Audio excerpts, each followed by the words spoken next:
Silvana Villata est conseillère culturelle à la Ville de Montréal, en particulier auprès du Palais de la Civilisation. Et il y a une exposition vraiment importante qui va se tenir à compter du 30 juillet prochain jusqu'en octobre. C'est une exposition qui a fait couler beaucoup d'encre en Europe. C'est une exposition qui est consacrée à Tintin et à Hergé aussi. Surtout à Hergé.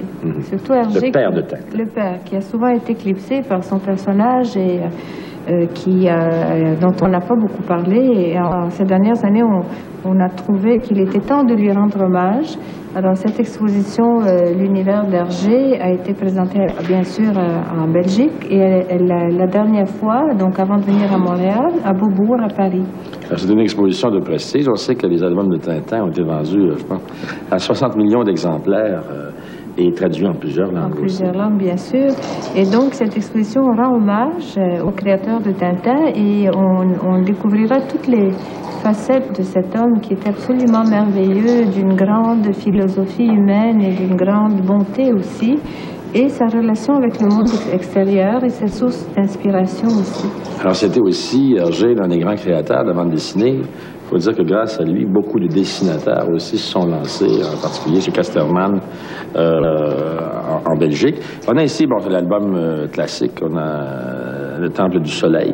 Alors, on va aller justement à la photo d'Hergé. Ici, l'album Le Temple du Soleil. Et la petite marionnette qu'on a, c'était... La petite marionnette fait partie de ce coin pour les enfants, parce qu'on trouvait que quand même, il fallait gâter les enfants à cette occasion.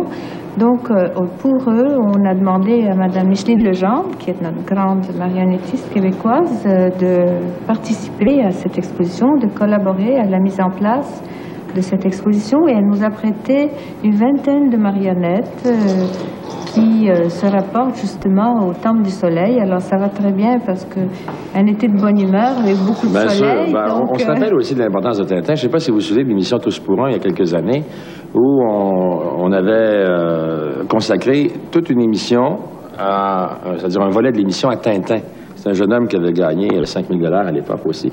Et ça intéresse toujours les gens de 7 à 77 ans. Les tintinologues. Les tintinologues. Il y a combien d'objets qui seront présentés? Bon, alors, cette exposition sur Hergé est composée de panneaux qui racontent justement la relation d'Hergé avec le monde extérieur, son cheminement en tant qu'être humain, sa philosophie de vie, son approche au taoïsme, etc.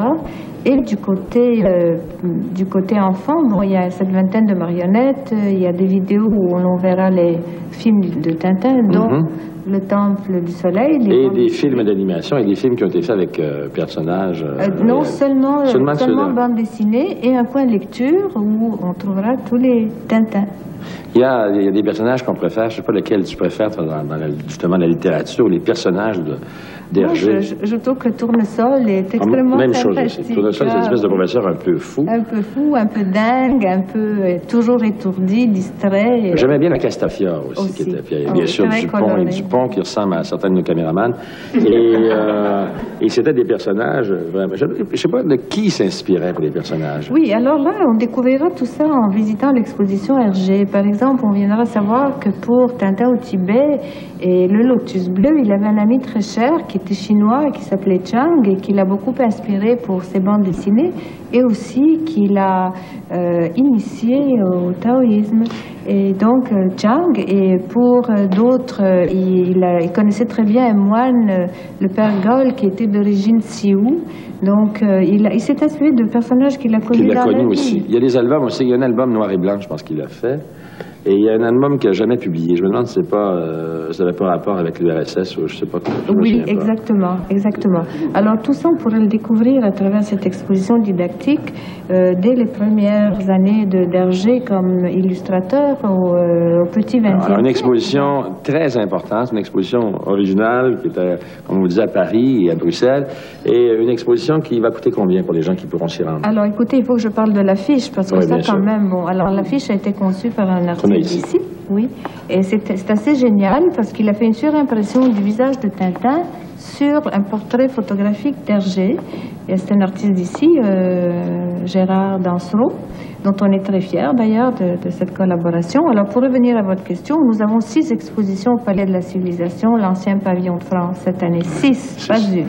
L'art mexicain, bien sûr. Aztèque, Aztèque, oui, Aztèque, Hergé, Paris... Pas Aztèque, là, Aztèque. Aztèque, Paris, les grands projets, une exposition d'art moderne grec, une exposition Vienne en concert, donc beaucoup d'expositions pour tous les goûts.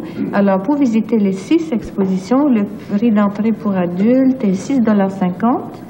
Pour les étudiants et l'âge d'or, 4,50 $, les étudiants jusqu'à 25 ans, et pour les enfants de moins de 4 ans, c'est gratuit. Ah, bien sûr, alors on pourra réserver les billets au Tickettron. Tickettron, ou se rendre sur place, acheter le billet sur place. Alors, bien sûr, il y a le catalogue aussi qu'il faut s'acheter, qui est un catalogue de collection, une pièce de collection. Madame, merci beaucoup. Ça commence quand encore, oui? Le 30 juillet jusqu'au 30 octobre. Grazie. Grazie. Merci.